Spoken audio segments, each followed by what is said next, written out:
आगे भगवान कहते दुःखेष्वनुद्विग्नमनाः सुखेषु विगतस्पृहः वीतरागभयक्रोधः स्थितधीरे मुनिरुच्यते। बहुत सुंदर है।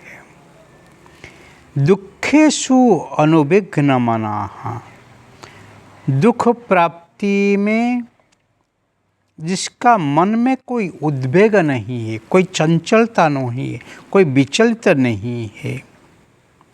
सुखेषु विगत स्पृहा, सुख जो मिलता है संपूर्णपण में निस्पृह होके जीवन जीता है।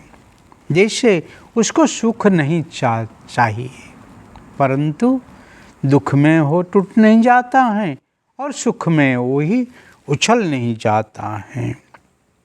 तथा जिसके मन में राग भय और क्रोध नाश होता रहता है, ऐसे मुनि स्थिर बुद्धि वाले कहते हैं।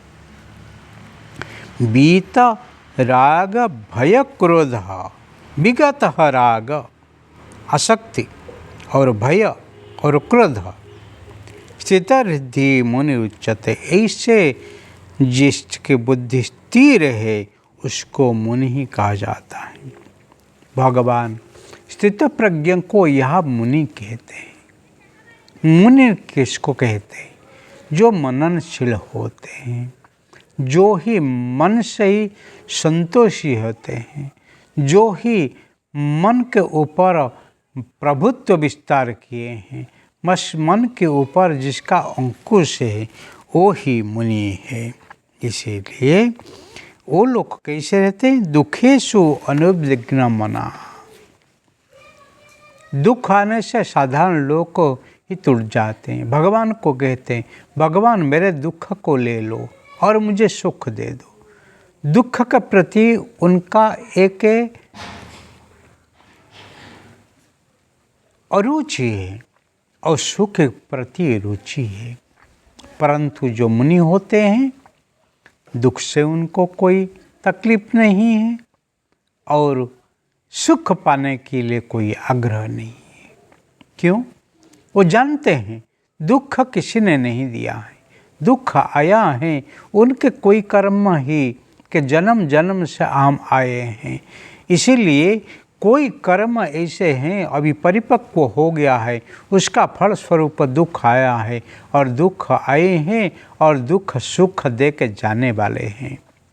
अभी कुकर्म का फल अभी नाश हो रहा है, इसीलिए सुख आने वाले हैं और सुख जब आएगा वो भी सुख भी थोड़ी समय चल जाने वाला है और दुख दे के जाने वाला है। इसीलिए सुख दुख वो ही कर्म फल हैं और कर्म फल जब आता है उसमें कोई हताग्रह की, कोई दुराग्रह, उसमें कोई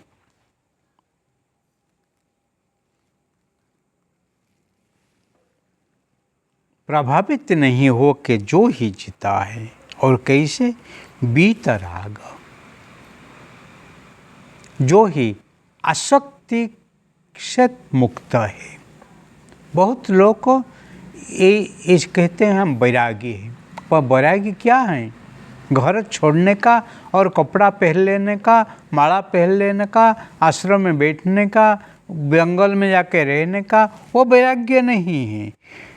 समाज के बीच में रहते हुए ही फिर किसी के प्रति आसक्ति नहीं है।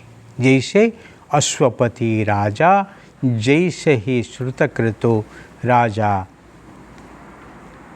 ऐसे ही जनक महाराज, जैसे ही राजगादी में रहते हुए ही अनासक्त जीवन जीते थे, ऐसे ही।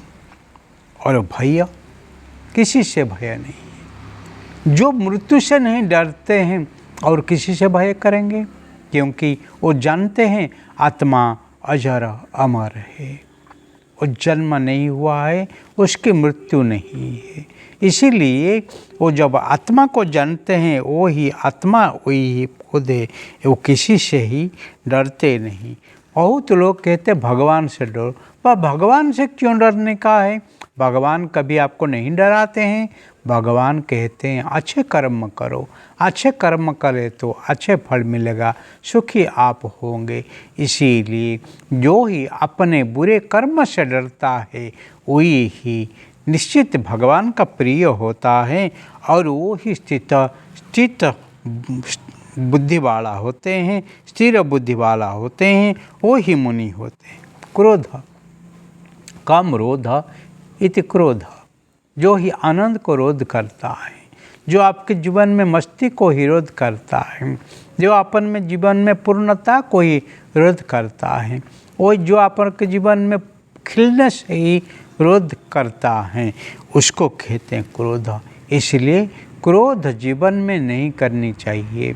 मानव हो तो ऐसे कभी कभी क्रोध आ जाता है, परंतु क्रोध आने से फिर उसी से ही मुक्त हो जाओ, उसको जानो क्यों क्रोध हुआ, और क्रोध को जानने के बाद फिर क्रोध ही शांत हो जाता है।